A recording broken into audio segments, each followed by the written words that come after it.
vous le savez, j'ai commencé les enveloppes budgétaires à la fin du mois de janvier. Nous sommes en début mars et donc on a fait un premier mois complet avec les enveloppes budgétaires. Donc je viens vous faire un récapitulatif du mois de février et ensuite on va démarrer ensemble le mois de mars. Donc pour commencer, je vais me décaler un tout petit peu et ici je vais vous afficher le petit tableau que je vous avais montré au début du mois de février pour la répartition de mes dépenses variables. Donc je vous avais dit par exemple que pour les courses alimentaires, je mets 60 $ par semaine, ce qui correspond à 240 $ le mois. Pareil pour mes dépenses personnelles, c'est 25 $ la semaine, ce qui correspond à 100 $ le mois, etc., etc. Et bien évidemment, j'ai une enveloppe spéciale pour les imprévus que j'ai mis à 80 $. Donc à la fin du mois, vous pouvez voir, j'ai rajouté une nouvelle colonne avec les réelles dépenses effectives et quasiment tout a été utilisé parce que chaque semaine, lorsque je ne consomme pas par exemple toutes les courses alimentaires, je repartis comme vous le savez dans mon carnet noir. Par contre, vous voyez par exemple au niveau de la nounou et au niveau des imprévus, ce sont les sommes que je ne retire pas du compte bancaire uniquement, je ne les retire que lorsque la demande est là. Par exemple au niveau des imprévus, ce mois, donc le mois de février, tout a été consommé. Par contre pour la nounou, on n'en a pas eu besoin autant que nécessaire, donc il me reste 25 $ que j'ai retiré et donc à la fin du mois je vais donc rajouter ces économies là dans mon carnet noir. Donc chaque mois je fais cette update là pour voir à peu près où est-ce que j'en suis dans mes dépenses variables. Je vais déjà vous dire que le point positif avec ces enveloppes budgétaires dont je suis énormément fière, c'est que pour le mois de février, je n'ai pas pioché dans mes économies.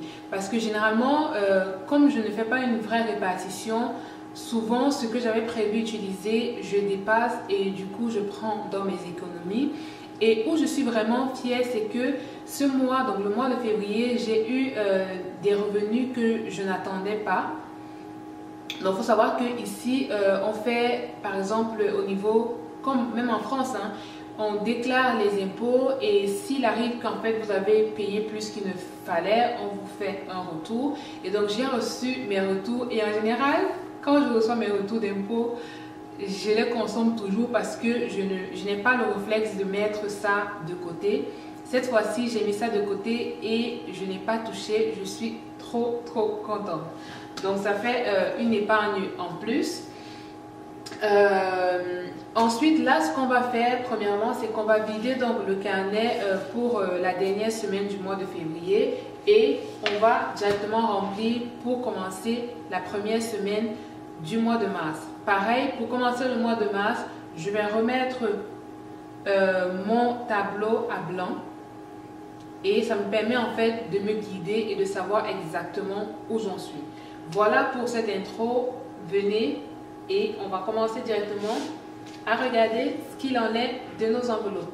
Sachez aussi que chaque semaine, je vous mets sur ma chaîne en vidéo courte combien est-ce que j'ai économisé. Donc n'hésitez pas à aller voir ces petites vidéos pour voir à peu près comment ça se passe, comment ça évolue. Si vous avez besoin de motivation, c'est l'endroit où vous allez trouver toute la motivation nécessaire. C'est parti, je vous ramène là dans les enveloppes.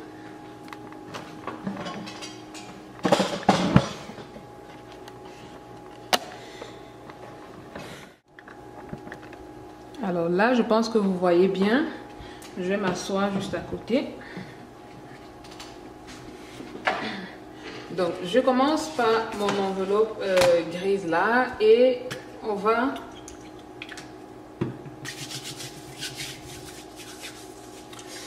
voir ce qu'on a comme économie cette semaine. Sachant que cette semaine, j'ai fait énormément de dépenses, donc il ne doit pas avoir grand-chose, vous voyez. Au niveau des courses, il n'y a plus rien. Mes dépenses personnelles, il n'y a plus rien. Là, j'ai en fait acheté des mèches pour me coiffer, donc il n'y a plus rien. Pour Pharrell, je n'ai pas fait de dépenses, donc les 25 $ sont encore là. Je vais laisser ça ouvert. Pour la maison et le gaz, il n'y a plus rien du tout. Et pour dehors, il reste quelques centimes. Pour ceux et celles qui me suivent sur Instagram, vous savez que j'ai reçu des gens à la maison, ce qui fait que voilà, j'ai dû utiliser une partie de mes imprévus et certaines enveloppes. Voilà, donc pour cette semaine, donc la semaine 4 du mois de février, les économies sont donc de 25, 26, 27, 28, 29 dollars et quelques centimes. Voilà. Donc, bien évidemment,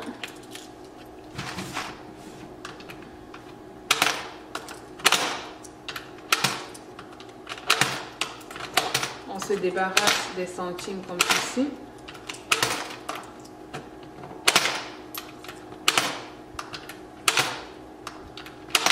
Et là, vous voyez, j'ai 28 dollars que de pièces. On va répartir les économies dans nos enveloppes là. Pour ceux qui ont regardé en fait mes petites vidéos que j'ai mis, vous voyez que ici au niveau de l'anniversaire, on a passé la barre des 100 dollars. Ici au niveau des vacances également, on a atteint la barre de 100 dollars exactement la semaine dernière. Pour les cadeaux de Noël, je pense qu'on n'est pas loin de 100 dollars aussi ici. Et ici, au niveau du shopping, on est à 84 dollars. Donc tout s'est bien passé. Je vais donc mettre ça. Ce que je vais faire, c'est que je vais mettre 20 ici pour l'anniversaire.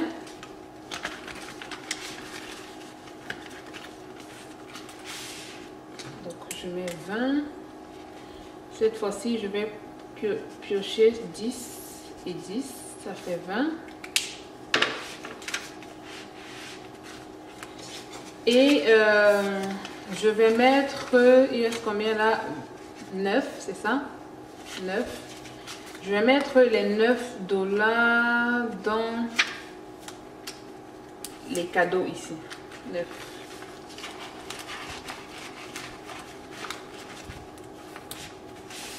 Voilà. Alors, on trouve un 9, on coche.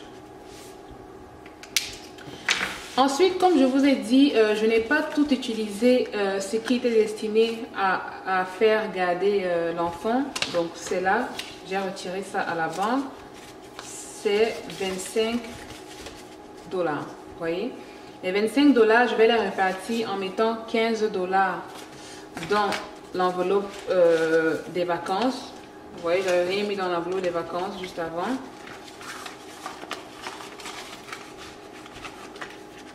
Je mets 15 dollars. Ici, je n'ai pas de challenge, donc je suis obligée de remplir là. Donc ça, c'est 0,3. Nous sommes le 1er mars. Ça, c'est le saving. J'ai mis combien? J'ai mis 15. Donc ça fait 115. Et les 10 là, je vais mettre ça dans le shopping.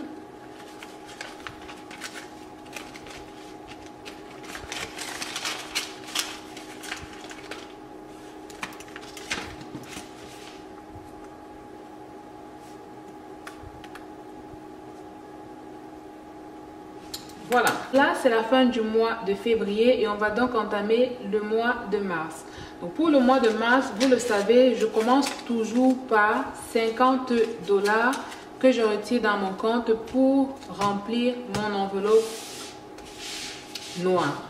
Donc là j'ai les 50 dollars. Je vais repartir ces 50 dollars là ici à l'intérieur. Je crois que je vais avoir des... Je vais faire un peu de monnaie.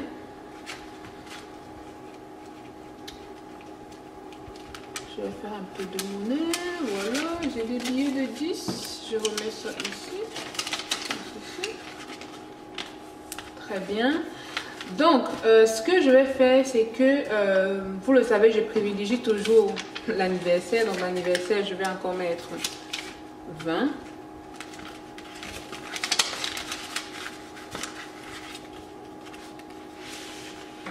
Donc anniversaire c'est 20.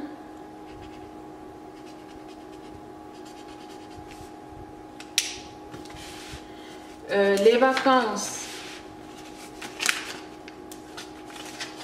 je mets 10.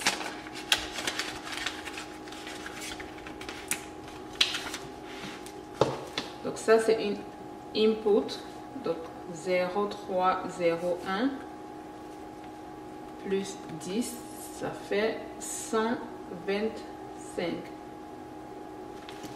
Voilà. Ici c'est les cadeaux, je mets 10.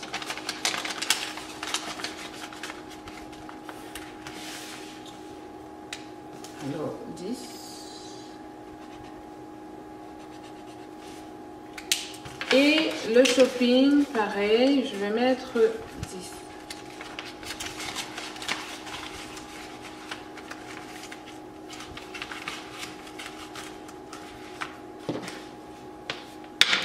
Donc c'est toujours la même date, 0,1, ça c'est un input. Je mets 10, ça fait 104. Voilà.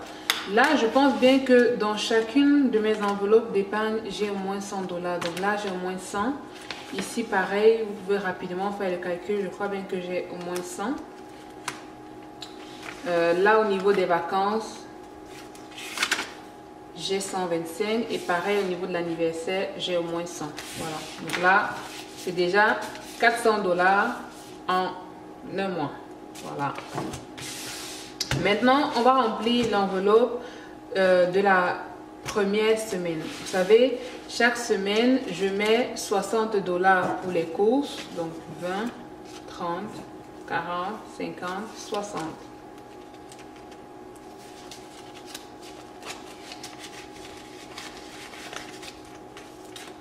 Je mets 25 $ pour moi,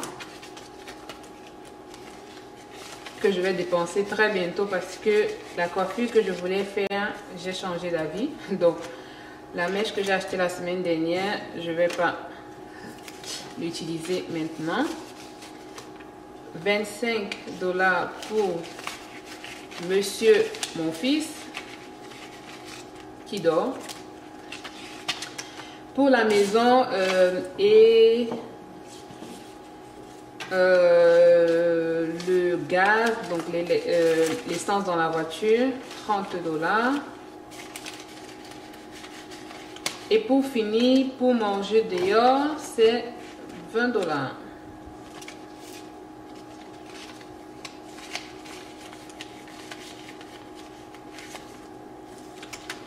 Et voilà, tout est bon, on est prêt pour commencer notre première semaine du mois de mars. On va se retrouver chaque semaine. Je vous mettrai tous les vendredis l'update de ce carnet pour ce carnet et on se retrouve en début avril pour faire le point de ce qui s'est passé durant le mois de mars. N'oubliez pas, likez la vidéo, abonnez-vous à ma chaîne et à très bientôt. Bye!